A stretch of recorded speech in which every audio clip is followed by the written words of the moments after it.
All right, well, welcome back to the Chem 1B lecture videos, and in this particular video, I'll be continuing to talk about buffers. So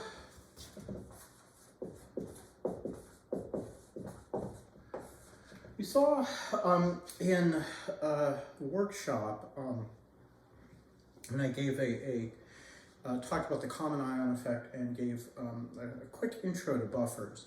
A buffer is a solution that resists pH change. So solutions that resist pH change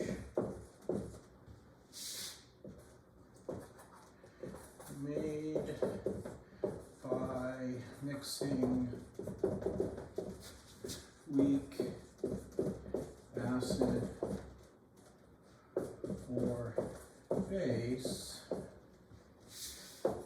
with its conjugate base or acid. So if you're going to use a weak acid to make your buffer, you're going to combine it with salt of its conjugate base. If you're going to use a weak base, you'll want to use the conjugate acid. So if you're going to use acetic acid, you want to use acetate. If you're going to use ammonium, you want to use ammonia. If you're going to use ammonia, you want to use ammonium. Let me just give some examples here. So EgCH3COOH/CHCOO minus NH3/NH4 plus. So in all cases, you have an acid and conjugate base, or in this case, we've got a conjugate acid and a base and conjugate acid. But it's always, the conjugate pair that we've seen before.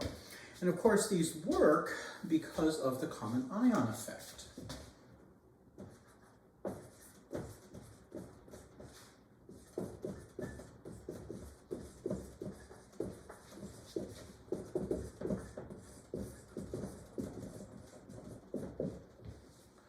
So that when we have, let's say we have an acetate acetic acid solution,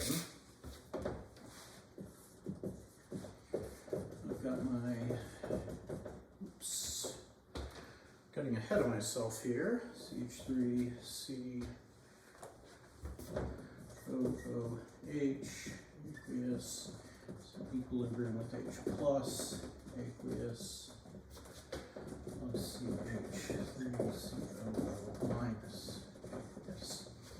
And I gave this example in workshop, and essentially you have lots of this acetic acid, you have lots of that, the acetate, and just a little bit of the acid.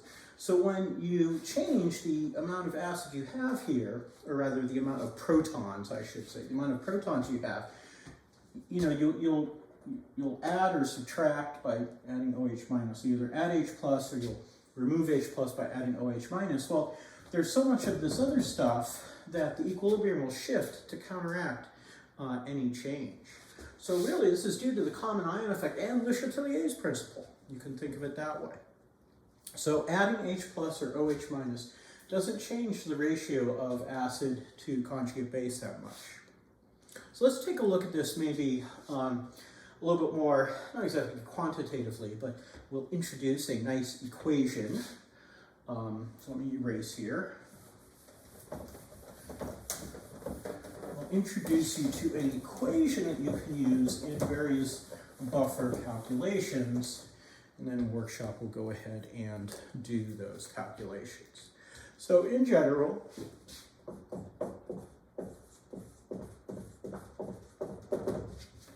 we have HA, which is dissociating to give us H plus A minus, assuming this is all aqueous. So Ka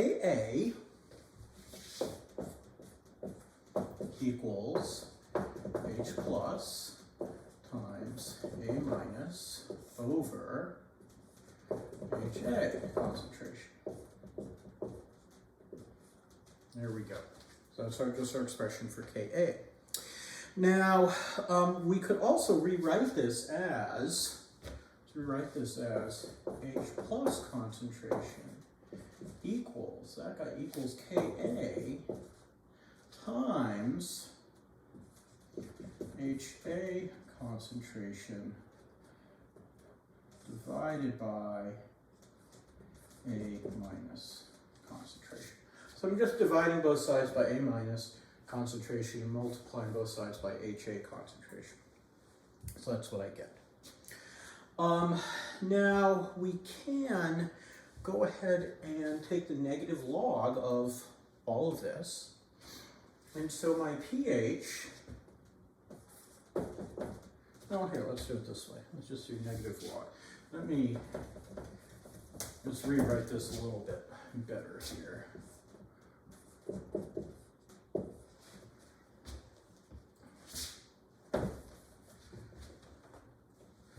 So I could do negative log of H plus equals negative log of Ka times HA over A minus.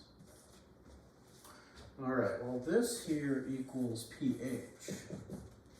Now I can do some math here and I can separate this out, okay? I can actually separate this. Whenever I have a log of products, I can separate that as adding two logarithms. So this becomes minus log PKA minus log of HA over A minus, like that. Sorry, minus log of Ka, not pKa. Minus log of Ka. Of course, minus log of Ka is simply pKa. Then what I'll do is I'll actually flip this guy, because I can just say that, well, if I had this whole thing, HA over A to the minus 1 power, then when I'm taking a negative log, it would be the same as I was taking the positive log of it flipped over. So anyway, we get to do some manipulation here. And what we end up with is the following equation. pH equals pKa plus the log of A minus over HA. There we go. You know, that's a little sloppy. Let me rewrite that. It's in the text, of course.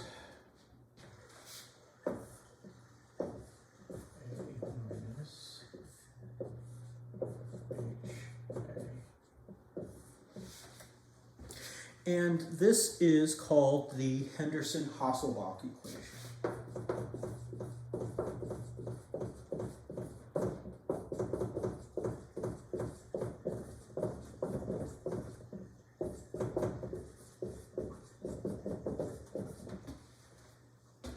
And this